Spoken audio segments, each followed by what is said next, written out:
അപ്പയുടെ profile picture എത്ര Lyca കിട്ടിയിരിക്കുന്നത്? എടാ റോയ്മോനെ, അതവിടെ വെച്ചിട്ട് പോയി പഠിക്കാൻ നോക്ക്. പരീക്ഷയാണെന്നറിയാമോ? 1 മാസം കഴിഞ്ഞ് സ്കൂളിൽ ഫൈനൽ എക്സാമാ. ഇതുവരെ സെക്കൻഡ് റിവിഷൻ കംപ്ലീറ്റ് ആയിട്ടില്ല. കഴിഞ്ഞ പ്രാവശ്യത്തെ പോലെ ടോട്ടലിൽ 2 മാർക്ക് എങ്ങാനും കുറഞ്ഞു പോയാൽ ഞാൻ പിന്നെ എങ്ങനെയാ മറ്റുള്ളവരുടെ മുഖത്ത് നോക്കുന്നേ? Mummy, Sunday school exam. ഓ, ഞാൻ കരുതി സ്കൂളിലെ ആണെന്ന്. സൺഡേ സ്കൂളല്ല, നിനക്കങ്ങ് അറിയാലോ. അത് വെച്ചങ്ങ് എഴുതിയാൽ മതി. ഇപ്പൊ പോയി സ്കൂളിലെ എക്സാം റിവിഷൻ ചെയ്യും. മമ്മി, റിവിഷൻ കഴിഞ്ഞ് ഇനി സൺഡേ സ്കൂൾ എക്സാമിന് പഠിപ്പിക്ക്. അതെ മോൻ, അങ്ങ് അറിയാവുന്ന വെച്ചങ്ങ് എഴുതിയാൽ മതി. ഇപ്പോഴാ പണിയൊക്കെ ഒന്ന് ഒതുങ്ങിയത്. മമ്മി ഇത്തിരി വിശ്രമിച്ച് TV ഒന്ന് കാണട്ടെ. സംശയമുള്ളത് ചോദിച്ചോ. കിഴക്ക് നിന്ന് വന്ന വിദ്യാർമാർ യേശുവിനെ കണ്ട് നമസ്കരിച്ച് കാഴ്ചകൾ അർപ്പിച്ചു. മമ്മി, ഇത് കാഴ്ചന്ന് വെച്ച എന്തുവാ? ഈ കാഴ്ച എന്ന് പറയുന്നേ ഗിഫ്റ്റ്. അതെ, മോൻ്റെ അനിയത്തി ഉണ്ടായപ്പോൾ കാണാൻ വന്നവർ ഗിഫ്റ്റൊക്കെ കൊണ്ടുവന്നില്ലേ, അതിനാ. മോൻ ബാക്കി പഠിച്ചോ. യേശുവിനെ സ്നാനം പെടുത്തിയത് അതാരാ മമ്മി? ഓ, അത് പത്രോസ് ആണെന്ന് തോന്നുന്നു.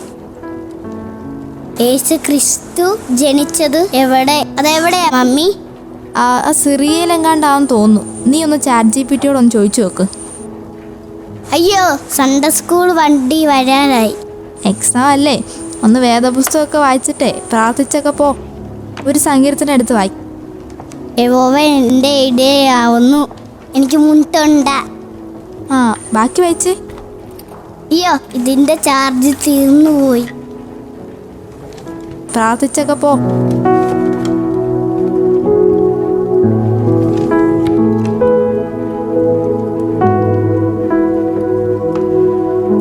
പരീക്ഷ തയ്യാറായല്ലോ, എന്നിട്ട് അവനെ കാണുന്നില്ലല്ലോ.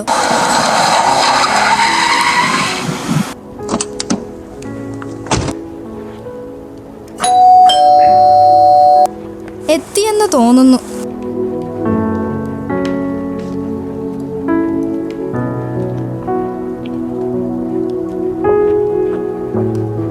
മോൻ സൺഡേ സ്കൂൾ എക്സാമിന് എല്ലാം എഴുതിയോ? എഴുതു മമ്മി. എന്തൊക്കെയായിരുന്നു ചോദ്യങ്ങൾ? യേശു ജനിച്ചത് ചോദിച്ചു, യേശു പള്ളിയിൽ പോയ കാര്യങ്ങൾ, യേശുവിൻ്റെ സ്നാനം, അത്ഭുതങ്ങൾ ഒക്കെ ചോദിച്ചു. എല്ലാം മോൻ പഠിച്ചതുണ്ടായിരുന്നല്ലോ. ഫസ്റ്റ് കിട്ടുമോ അതോ ഈ പ്രാവശ്യം വല്ലവരും കൊണ്ടുപോവോ?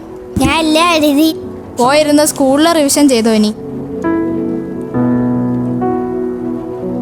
അല്ല, ഇതാരാ? ഇത് സാറാമാമയോ? കേറി വാ. എന്താ ഈ വഴിയൊക്കെ? ഞാൻ വിചാരിച്ചു മോളെ ഒന്ന് കണ്ടിട്ട് പോവാന്ന്. അമ്മാമ്മയുടെ മോൻ റജി അങ്ങ് ഇസ്രായേലല്ലയോ? അവിടെ യുദ്ധത്തിന്റെ കുഴപ്പം വല്ലതും ഉണ്ടോ? അതൊന്നും പറയണ്ട മോളെ, അവർക്കൊരു കുഴപ്പവും ഇല്ലല്ലോ. നമ്മളല്ലയോ പെട്ടുപോയത്. ഗ്യാസ് ആണെങ്കിൽ ഇല്ല. കഴിഞ്ഞ ദിവസമാണെങ്കിൽ എൻ്റെ ഗ്യാസ് ആണെങ്കിൽ തീർന്നു. വിളിച്ചാൽ ആരെങ്കിലും തരുമോ? സാധനങ്ങൾക്കൊക്കെ എന്നാ തീപിടിച്ച വിലയാ. എനിക്ക് തോന്നുന്നു കർത്താവ് വരാറായി. അത് ശരിയാ അമ്മാമ്മ, എനിക്കും അങ്ങനെയൊക്കെ തോന്നാറുണ്ട്. അതൊക്കെ പോട്ടെ, സൺഡേ സ്കൂൾ പരീക്ഷയുടെ റിസൾട്ടൊക്കെ വന്നല്ലോ. ആ രാജുവിൻ്റെ മോന് ഫസ്റ്റ് ഉണ്ട്. നിങ്ങളുടെ റോയ് മോൻ പരീക്ഷ എഴുതിയില്ലേ? എഴുതിയല്ലോ. ചിലപ്പോൾ സെക്കൻഡ് ആയിരിക്കും. സെക്കൻഡ് ഉണ്ടല്ലോ നമ്മുടെ സണ്ണിക്ക. എടാ, നീ എല്ലാം എഴുതിയെന്ന് പറഞ്ഞിട്ട്? ഞാൻ എല്ലാം എഴുതി മമ്മി, ഒന്നുപോലും വിട്ടില്ല. ആഹാ, പിന്നെന്താ പറ്റിയത്? പാസ്റ്ററോടൊന്ന് ചോദിച്ചിട്ട് തന്നെ കാര്യം.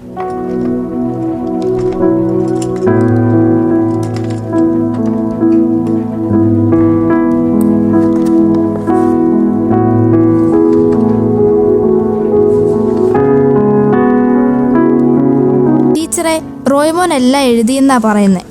പിന്നെ മാർക്ക് ഇങ്ങനെയായേ? സ്കൂളിലെ എക്സാമിനിടെ പഠിപ്പിച്ചതാ. അതൊന്നും പേപ്പറിനകത്തില്ല. എഴുതിയതനുസരിച്ച് മാർക്ക് ഇടാൻ പറ്റും. റോയ്മോൻ എന്തൊക്കെയാ എഴുതി വെച്ചെന്ന് അവനോട് ചോദിച്ചു നോക്ക്. ഞാൻ ചോദിച്ചിട്ട് തന്നെ വന്നത്. എൻ്റെ റോയ്മോൻ എല്ലാം എഴുതിയിട്ടുണ്ട്. അവൻ മിടുക്കനാ.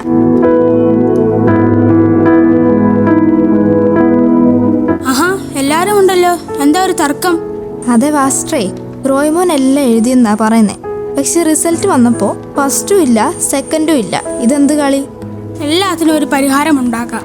ടീച്ചറിന്റെ കയ്യിൽ ആ ചോദ്യപേപ്പർ ഉണ്ടല്ലോ. ഉണ്ട്. എന്നാ പിന്നെ പ്രശ്നം തീർന്നു. ഇപ്പൊ തന്നെ ഞാനൊരു റീടെസ്റ്റ് ഇടാം. എന്താ?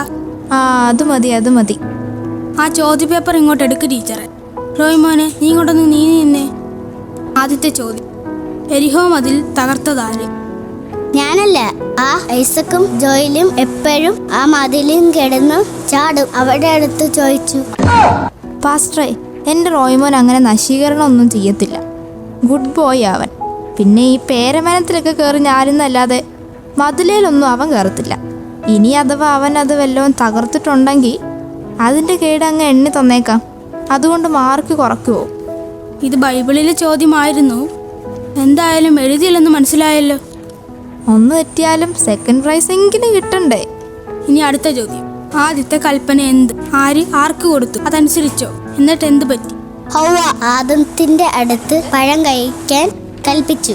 ആദം അനുസരിച്ചു. അതാ പറ്റിയത്. പെണ്ണുവാക്ക് കേൾക്കുവാൻ പെരുവഴിയിൽ. അത് പോട്ടെ. ഇനി അടുത്തത്. വിദ്വാൻമാർ യേശുവിനെ എന്തെല്ലാം കാഴ്ചകൾ അർപ്പിച്ചു? അത് സോപ്പും പൗഡറും പാമ്പേഴ്സും.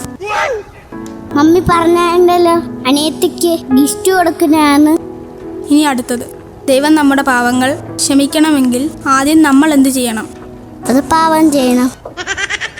എടാ റോയ്മോനെ, നീ എന്തൊക്കെയാടാ ഈ എഴുതി വെച്ചേക്കുന്നത്? എന്തായാലും ഇത്രയായി.